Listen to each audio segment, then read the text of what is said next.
ሰላምታና በብዘለኹም ይብጻሕኩም ክብራት ተኸታተልቲ ንሰዓት ዝሓዝናዮም ዜናታት ኣርእስተ ዜና ብምቕዳም ክንፍልሞም 35 ሚልዮን ዶላር ተሰሪቆም ኣሰራርቑ ንመላእ ሚድያታት ዓለም የዘራርበሎም ዶክተር ደብረጽዮን ገብረ ሚካኤል ደብዳቤ ሊኢኾም ነደብዳቤም ህጹጽ ምላሽ ኣብ ምጽባይ ከም ዘለውን ኣብቲ ዝለኣኾ ደብዳቤ ኣፍሊጦምሎም ኣብ ትግራይ መረፃን ምክያድ ቅድመ ኩነት ተቐሚጡ ክነቕርበልኩም ኢና ትካል ትእምት ናይ ይግባይ ሕቶ ናብ ቤት ፍርዲ ፌደራል ኣቕሪቡ ዝርዝር ክህልዎ እዩ ኣብ ልዕሊ ህዝቢ ትግራይ ዝበፅሐ ጆኖሳይድ 76 ሚእታዊ ብሻዕብያ ከም ዝተፈጸመ ተሓቢሩ ብኸመይ ዝርዝር ኣለና ጀመርት ጽምዶ ዝኾኑ ተጋሩ ጽምዶ ካብ ዝምድና ህዝብታት ናብ ቢዝነስ ተቐይሩ ኢሎም ነዚ ዝበልዎ ምኽንያታት ድማ ኣቐሚጦምሎም ኢሳያስ ኣፈወርቂ ብምኽንያት ሓዱሽ ዓመት መልእኽቲ ኣሕሊፉሎ ሒዝናዮ ኣለና ንሎሚ ናይዚኦምን ካልኦትን ዜናታት እናባኹም ክነብል ኢና ሰብስክራይብ ላይክ ሼር ብምግባር ጀምሩ ሰናይ ምክትታል የከበረ ኢትዮጵያ ስትፈጠር ነው የትግራይ ህዝብ ያኔ ንገንጠል አንገንጠል ሰከንደሪ ኢትዮጵያ አቆርቁዘ ከብር ትግራይ እንደልጅ አቃለሁ ሰው ቅድም እንዳልኩ ነው ኢቭን ጦርነት ልናረግ ስንዘጋጅ ገንዘብ አዋጡ ያልናቸው ሰዎች ገንዘብ እንዲያዋጡኩ አዲስ አበባ ጥሩ ስራ መስራት እንችላልባቸው አይደል አሁን ግን ለጦርነት ገንዘብ እንዲያዋጡ ሳይሆን አዲስ አበባ ጥሩ ስራ ሰርተው ሐዋሳ ጥሩ ስራ ሰርተው ካገኙት ሀብት መቀለም ሀውዜንም ሄደው የረባ ስራ መስራት የሚችሉበት ኢንቫይሮንመንት ይፈጥሩ እዛ ላይ ፎከስ አደርጋለሁ አቦ ወንበር ውድብ ህዝባዊ ወያነ ሓርነት ትግራይ ሕወሓት ዶክተር ደብረጽዮን ገብረ ሚካኤል ናብ አቦ ወንበር ኮሚሽን ሕብረት አፍሪካ መሐሙድ ዓሊ ዮሱፍ ደብዳቤ ሊኢኾም ኣብ ዝለኣኽዎ ቁሉዕ ደብዳቤ ኣብ ትግራይ ኣብ ልዕሊ ተመዛበልቲ ኮነ ኢልካ ዝፍጸም ዘሎ ጥሜት ህፁፅ ኣቓልቦ ዝጠልብ ኢሎም መንግስት ፌደራል ስምምዕ ፕሪቶሪያ ብምጥሓሳብ ትግራይ ኣብ ልዕሊ ተመዛበልቲ ዝተጠናኸረ ጅምላዊ ጥሜት ክቕፅል ይገብረሎ ክብሉ ድማ ተዛሪቦም ኣብ ትግራይ ዝርከባ ማእኸላት ተመዛበልቲ ሕጻጽ ሽረ ዓድዋ ዓብዪ ዓዲ ዓዲግራት መቐለም ወዘተን ብኣማይ ተሽሓ ዝቑፀሩ ሰባት ራብዓይ አንቀጽ ስምምዕ ፕሪቶሪያ ብዝትሕዝ ስርዓታዊ ጥሜት የጋጥሞም ክብሉ ዶክተር ደብረጽዮን ገብረ ሚካኤል ኣብሪሆም ልዕሊ 1 ሚልዮን ተመዛበላይ ፈቆዶ ኬንዳ ምድር ወይ ኸያክል በጥሜት ያሃልቆ ኢሎም ኣለዉ ውድብ ወለዶ ትግራይ ኣብ መረፃ 2018 ዓመተ ምህረት ቅድመ ኩነት ኣቐሚጦም ውድብ ወለዶ ትግራይ ካብ ዝቐመጦም ቅድመ ኩነት ድማ ምስ ዕጥቁ ዘሎ ውድብ ዕጥቁ ሪዱ ውድብ ይኹን ዝብል ይርከቦም ሕዝብ ዘሎ ጭቡጥ ኩነታት ናይ ትግራይ መረፃ ክካየድ እንትኾይኑ enabling environment ወይ ምቹ ኩነታት ግን ክማዕራር ኣሎ ኢና ንኣምን ከም ወለዶ ሓደ ብብሔራዊ ዘተ ኣቢልና ፖለቲካዊ ሓይልታት ናይ ትግራይ ይኹን ኢሊት ናይ ትግራይ ናሽናል ኮንሰንሰስ ክንበፅሕ ኣለና እሱ ናሽናል ኮንሰንሰስ ክበፅሕ ኣለዎ ክልተ ግምት ወይ ዝሕዝ ዘሎ ግዝያዊ ምሕዳር ከም እንደገና ክጣየሽ ኣሎ ኢልና ኢና ንኣምን ዝሕዝ ዘሎ ናይ ሓደ ጉጅለ መሳርሒ ኮይኑ ዝተቐመጠ ሒዝካ ዝካየድ መረፃ ክህሉ ይኽእል ሰው ከም እንደገና ክጣየሽ ኣሎ ፖለቲካ ትግራይ እውን ካብ ዕጡቕ ነፃ ክኸውን ኣሎ ነፃ ክኾን ኣሎ ትእምት ክሲ ኣቕሪቡ በዶክተር አብርሃም ተኸስተ ዝምራሕ ሓድሽ ቦርድ ትእምት ንእግደይ ይለዓለለይ ክብል ኣብ 20 ታሕሳስ ንቤት ፍርዲ ፌደራል ኣመልኪቱሎም እቲ ሓድሽ ቦርድ በቲ ሓደ ገጽ ቤት ፍርዲ ድላይ ይወስን ትእምት ነቲ ነባር ቦርድ ኣይንረክብን ክብል ምጽንሑ ዝፍለጥ ኮይኑ ሕዚ ድማ ጠበቓታቱ ናብ ኣዲስ ኣበባ ሰዲዱ እግድ ይለዓለለይ ክብል ብሕጋዊ መንገዲ ሓትት ምህላው ተገሊጾም ፌደራል ኣብ ትካላት ትእምት ኣንቢርዎ ዝነበረ እግድ ነባራት መሪሕነት ክምለሱ ብዝብል ምልዓሉ ይዝከር እዩ ኣብ ልዕሊ ህዝቢ ትግራይ ዝበፅሐ ጆኖሳይድ 76 ሚእታዊ ብሻዕብያ 24 ድማ ብፋኖ ከም ዝተፈጸመ ኣይተ ጌታቸው ረዳ ኣፍሊጦም ሚኒስትር ኣመኻሪ ጉዳያት ምብራቕ ኣፍሪካን ፕሬዚደንት ውድብ ስምረትን ዝኾነ ኣይተ ጌታቸው ረዳ ነዚ ዝገለጸ ኣብ ኤንቢሲ ኢትዮጵያ ቴሌቪዥን መደብ ጊዜ ግስ ቀሪቡ ኣብ ዝሃቦ ቃለ ምሕትት እዮም ኣይተ ጌታቸው ረዳ መንግስቲ ኤርትራ ኣብ ልዕሊ ህዝቢ ትግራይ ዝፈጸሞ ጽንተት ቱሉም ብዝኾነ መንገዲ ምንባሩ ድሕሪ ምዝኽኻረም እቲ ስርዓት ናይ ኩናት ገበናት ብምፍጻሙ ድማ ኣብ ቅድሚ ሕጊ ክዳነ ይግባእ ኢሎም ገለገለ ተንተንቲ ፖለቲካ ናይቲ ጆኖሳይድ በዓል ዋና ዝኾነ መንግስቲ ኢትዮጵያ ካብ ተሓታትነት ሓራን ምውፃእ ንመንግስቲ ኤርትራን ፋኖን ጥራሕ ጠቒሱ ኣይተ ጌታቸው ረዳ ንዝሃቦ መብርሂ እናተቃወሙ ይርከቦም ብተወሳኺ ድማ ቅድሚ ሕዚ ምስ አልጀዚራ ብዝገበሮ ቃለ ምሕትት እቲ ጆኖሳይድ ቀዳማይ ሚኒስትር አብይ አሕመድ ከም ዝመርሖ ምግላጹ ዝዝከር ኮይኑ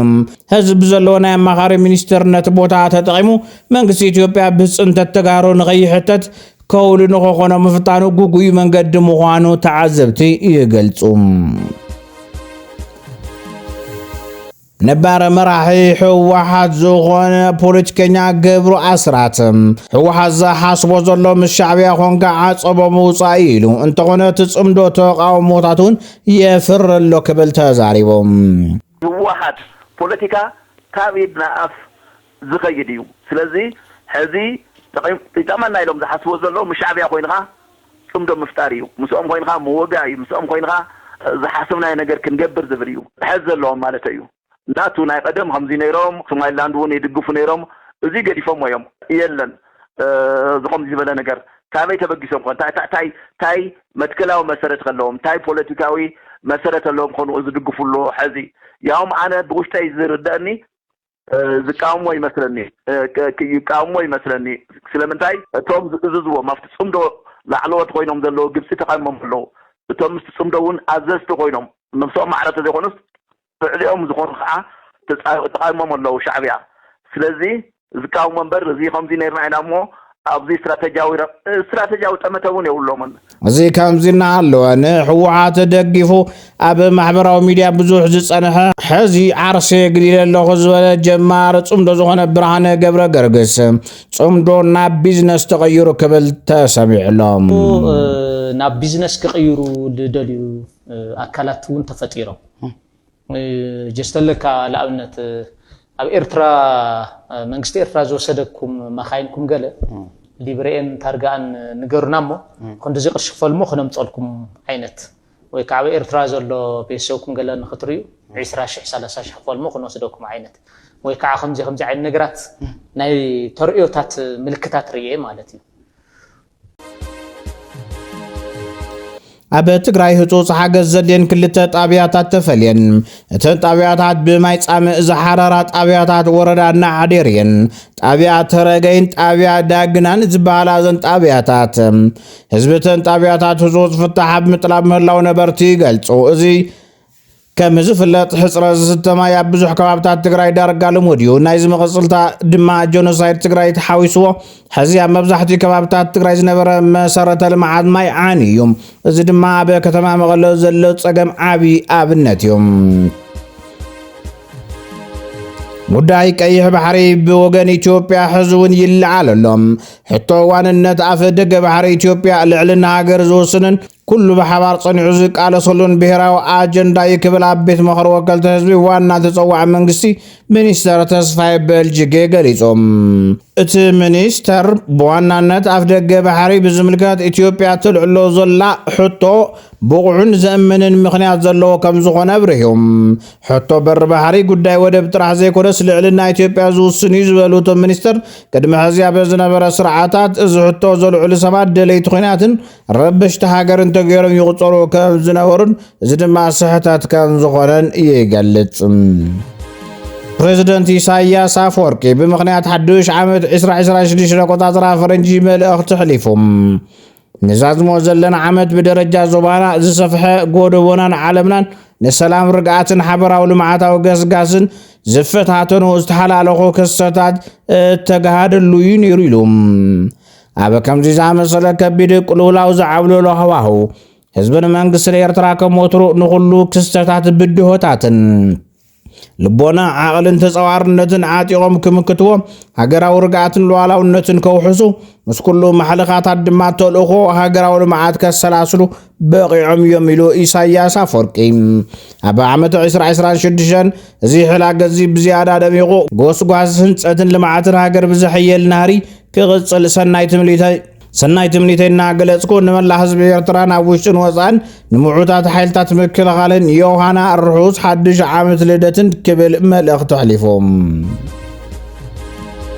ኢትዮጵያውያን ናብ ኬንያ ይእሰሩሎ ተባሂሎም ኣብ ኬንያ ካብ ዝእሰሩ ዘይሕጋውያን ስደተኛታት ኣቶም ዝበዝሑ ኢትዮጵያውያን ምዃኖም ተገሊጾም ካብ መስከረም 2024 ጀሚሩ ክሳብ ነሓሰ 2025 ኣብ ኬንያ ካብ ዝተኣሰሩ ሕጋዊ ሰነዳት ዘይብሎም ስደተኛታት እቶም ልዕሊ 70 ሚእታዊት ኢትዮጵያውያን ከም ዝኾኑ ጋዜጣ ዘኢስት ኣፍሪካ ገሊጹ እቶም ብሰንኪ ኣብ ኢትዮጵያ ብፍላይ ድማ ኣብ ክልል ትግራይ ኣምሓራን ኦሮምያን ዘሎ ቀጻሊ ጎነፅ ዘይምርግጋእን ብስግሮዶም ናብ ኬንያ ዝኣተው እሱራት ኢትዮጵያውያን ብቁፅሪ 670 ዝበፅሑ ኮይኖም 70.3 ሚእታዊ ናይቶም ብድምር ኣብቲ ዙር ኣብ ኬንያ ዝእሰሩ 953 እሱራት ናይ ዝተፈላለያ ሃገራት ክሽፉን እዮም ንኢትዮጵያ ስዒቦም ድማ ሶማልያውያን ብሩንዳውያንን ኤርትራውያንን ብቐደም ተኸተል ተሰሪዖም ኣለዉ ዕጡቃት ሓይልታት ቁልጡፍ ደገፍ RSFን ከምኡ ድማ ሓርነት ሱዳን ሰሜንን ንከተማ ካዱግሊ ኣብ ሓደጋ እትዮምዋ ዕጡቃት ሓይልታት ቁልጡፍ ደገፍን ሓርነት ሱዳን ሰሜንን ነቲ ኣብ መንጎ ከተማ ካዱግሊን ዝርከብ ስትራቴጂካዊ ከባቢ ኣልታክቱ ብ30 ታሕሳስ 2025 ኣቆጣፅራ ፈረንጂ ከም ዝተቆፃፀርዎ ሱዳን ትሪቡን ሓቢሮም ብዓብድልዓዚዝ አልሁሊ ዝምራሕ ህዝባዊ ምንቅስቃስ ሓርነት ሱዳን ሰሜን ነቲ ኣብ ክፍለ ሃገር ደቡብ ካርዱፉን ዝርከብ ካዲግሊን ቀንዲ ጽርግያ ዓጽዩ ምህላው ተፈሊጡሎ ሰራዊት ሱዳን ኣብ ዝሓለፈ ወርሒ ለካቲት ነዘገዳስ መስመር ድሕሪ ብርቱዕ ውግእ ዳግማይ ከፊትዎ ምንባሩ ይዝከር ሓርነት ሰሜን ሱዳን ኣብ ዝሃቦ መግለጺ ሓይልታቱ ጎኒ ሓይልታት ቁልጡፍ ደገፍ ኣብ ከባብታት ኣልታክቱ ኣልባልፍን ሓጁር ድሊባን ንዝነብሩ ከባብታት ተቆጻጺሮም ምህላዎምን ኣፍሊጦም ኣብ ሃገረ ጀርመን 35 ሚሊዮን ዶላር ተሰሪቖም ኣብ ምዕራብ ጀርመን ኣብ ዝርከብ ባንኪ ብሰፊሕን ዝተራቐቐን ኣብ ታሪኽ ተራእዩ ብዘይፈልጥን መንገዲ ተሰሪቖም እቶም ሰረቕቲ ናብቲ ብጽኑዕ ዝሕሎ ክፋል ናይቲ ባንኪ ሰይሮም ብምእታው 35 ሚሊዮን ዶላር ዝግመት ንብረት ሒዞም ተሰዊሮም ኣለዎም ፖሊስ ጀርመን ስርቂ ብኣዝዩ ዝተራቐቐን ሞያዊ ኣገባብን ተፈጺሙ ነቲ ፍጻመ ምስታ ፍልጥቲ ናይ ሆሊውድ ፊልም ኦሽንስ 11 ኣነጻጺርዎ ኣሎም ዳህሳስ ፖሊስ እቲ ገበን ብዘይ ዝኾነ ጸጥታ መጠንቀቕታ ምፍጻሙ ዝያዳ ዝገርም ይገብሮም ዛጊድ ኣብ ትሕቲ ቀይዲ ዝኣተወ ጥርጥር እኳ እንተዘየለ ፖሊስ ግን ሰፊሕ ዳህሳስን ምክትታልን የካይድ ከም ዘሎ ገሊጾም እዚ ምዝማት ብዛዕባ ስርዓት ሓለዋ ባንክታት ጀርመን ከቢድ ሕቶታት ዘልዕለ ኮይኖም እቶም ሰረቕቲ ነቲ ባንኪ ካብ ነዊሕ እዋን ከጽንዕዎ ከም ጽንሑ ይእመን ውፅኢት ቴክኖሎጂን ፍልጠት ምህንድስናን ተጠቒሞም ነቲ መንደቕ ሰርሲሮም ብምእታዊ ድማ እቲ ስርቂ ፈጺሞምዎም ነዚ ስዕቡ ድማ ብመንጎ ክኢላታት እቲ ዓውዲ መዘራረቢ ኣርእስቲ ኮይኑሎም ብኢብራሂም ትራውሬ ትምራሕ ቡርኪና ፋሶ ንኣሜሪካ ዜጋታት ናብ ሃገራ ከይኣቱ ኸልኪላ ቡርኪና ፋሶ ኣብ ናይ ኣሜሪካ ዜጋታት ናይ ቪዛ እገዳ ዝነበረት እንትትኸውን ናብ ሃገራ ከይኣቱ እውን ከልኪላ ኣላ ውሳነ መንግስቲ ቡርኪና ፋሶ መንግስቲ ኣሜሪካ ኣብ ልዕሊ ዜጋታት ቡርኪና ፋሶ ንዝነበሮ ማዕቐብ ዓጸፋዊ ምላሽ ክህብ ምዃኑ እውን ሓቢሩሎም ኣብ ሶማልያ አንጻር እስራኤል ሰላማዊ ሰልፍ ተኻይዱ ሶማሌላንድ ካብ ሶማልያ ተፈልያ ናጽነታ ድሕሪ ምእዋጃ ንፈለማ ግዜ ብሃገር እስራኤል ወግዓዊ ኣፍልጦ ረኺባ እያ ሶማሌላንድ ኣብ 1991 ዓመተ ምህረት ጀሚሩ ካብ ሶማልያ ተፈልያ ናጽነታ እኳ እንተኣወጀት ክሳብ ዝሓለፈ ሰሙን ግን በዝኾነ ሃገር ወግዓዊ ኣፍልጦ ይረኸበት ነይራ ሃገር እስራኤል ንሶማሌላንድ ከም ሉዓላዊት ሃገር ኣፍልጦ ምሃባ ስዒቦም ልዕሊ 20 ሃገራት ነቲ እስራኤል ዝወሰደቶ ስጉምቲ ብትሪ ኮኒኖን ኣለዋ እዚ ጉዳይ እዚ ኣብ ቀርኒ ኣፍሪካ ሓዱሽ ፖለቲካዊ ወጥሪ ፈጢሩ ይርከብ ክብራት ተኸታተልትና ንሳዕ ዝሓዝናዮም ዜናታት ነዞም ተኸታተልኩሞም ይመስሉ ነይሮም ሰላም ንህዝቢ ትግራይ ሰላም ንኹሉ ወዲ ሰብ